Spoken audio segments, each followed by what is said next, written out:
siku ya hija ya kuaga Mtume alayhi salatu wassalam aliwakusanya watu wote katika siku ya Arafa, akawaambia maneno mbalimbali aliwaambia, akawapa nyusia mbalimbali, lakini mwisho akasema maneno haya nimeyakata. Mwisho akasema fa inna dima'akum, hakika damu zenu, wa amwalakum, na mali zenu, wa a'radakum, na heshima zenu, alaikum haramun, juu yenu ni jambo la haram.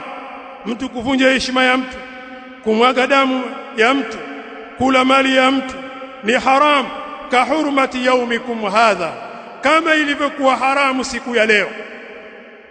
Fi shaharikum hadha, kama vile mwezi huu ni mwezi wa haram, pia vile vile ni kama mwezi huu wenu. Fi baladikum hadha, katika mji wenu huu. Falyuballighu shahid alghaiba, basi amfikishie yule aliyekuwepo, amfikishie yule ambaye hakuwepo.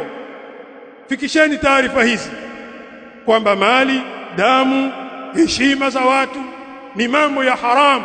Usikae ukaanza kuzungumza heshima za watu, ukawatukana watu, ukawasema watu.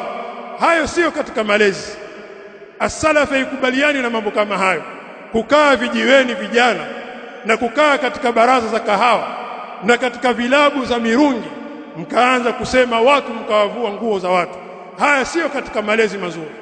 Kwa hiyo watu wazima mnahitajia kulelewa pia, kwa sababu adabu zenu haziko. Adabu zenu hamna kabisa, hamna heshima kwa watu. Sembuse kuna watu wanakaa na kuwatokana watawala mbalimbali.